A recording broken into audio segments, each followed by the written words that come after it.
More and more people are turning up in the job market looking for work, victims of the poor economy. We keep hearing a lot of things about the job market and what things are really like out there. But as we know, sometimes what we're hearing isn't the real story. Joining us this morning to talk about 7 myths on the job market is Dan Fantasia, President and CEO of Treeline, one of the area's largest executive research firms. Dan, thank you for coming in this morning. We appreciate it. And thanks for having me. Stuff we hear, don't always believe what you hear, I guess you're saying, right? That's correct. Yeah, a lot of myths out there. We're going to go through 7 of them, as mentioned, and we'll go line by line here. Let's start with the first one, and a very common myth, I guess, now, as you're about to tell us, there are no jobs. Yeah, that is incorrect. There are jobs out there, and I know firsthand because I work for an executive search firm. And every day we show up at the office, we find new jobs. Good jobs. We have good jobs. Mm-hmm. We have no choice. We have to get out there. Is it hard work? Absolutely, but we find them. Every day we wake up, when we get to the office, if we say to ourselves there's no jobs, then we'll fail and go out of business. Right. And if you're a candidate looking for a new opportunity, if you say to yourself every day there's no jobs, then you won't find one. Right. If we can do it, then you definitely can. Myth number 2, a job search is harder in this economy. That's a pretty common belief most people have, I think. Yeah, but it is definitely a myth. A job search is difficult no matter what type of economy you're looking at.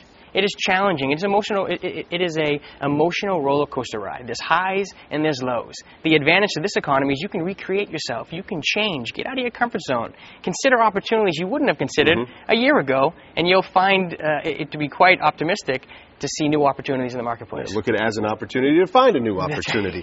Myth number 3, the most qualified candidate will get the job. Now, that logic says, yeah, that's true, but it's not.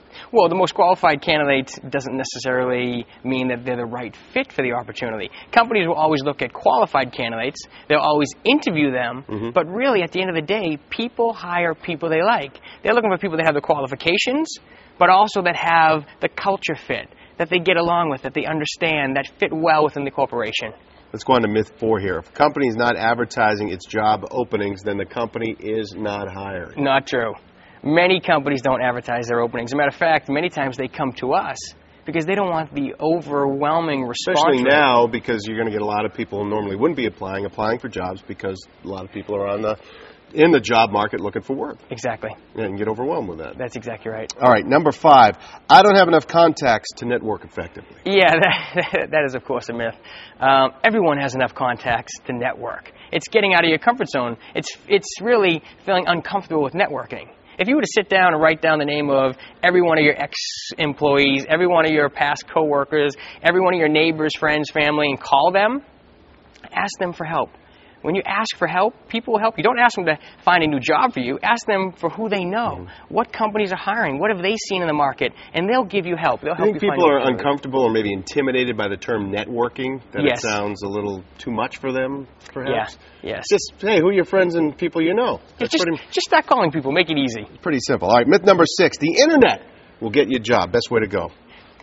The Internet is a great resource to find a job, but you just can't post a resume on the job boards today and expect tons of phone calls. You need to use the Internet as a resource to help you find opportunities, to use social networking, websites like LinkedIn and Facebook. Get out there, network, be found. That's the key. It's not the end-all, be-all. It is just a resource. And when you are out there and you are looking for a job, of course, you need a resume, which leads us to our final myth, myth number 7. Yeah. My resume should fit on one page. This is something that I've been told for years and I thought was the way it is. Hey, only one page. They don't have time to go through more than that. A resume is a snapshot of your career. So if you can fit it on one page, great. But it doesn't need to stick to one page. You just need to make sure that you get all the points across to your accomplishments and your successes. That's what people want to see. They want to be able to read quickly and find out what you've done. But at the same time, you don't want to hand in a booklet this thick. No. That's your resume. Yeah, 1 to 3 pages.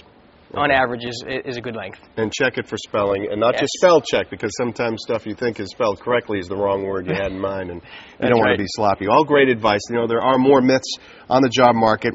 To check those out and for advice on how to land a job, you want to check out the website. It's treeline-inc.com. That's how you find out more information, and you can help yourself out and dispel some of those myths that are out there. Dan, thank you very much. Thank you. Some good tips there. We appreciate it.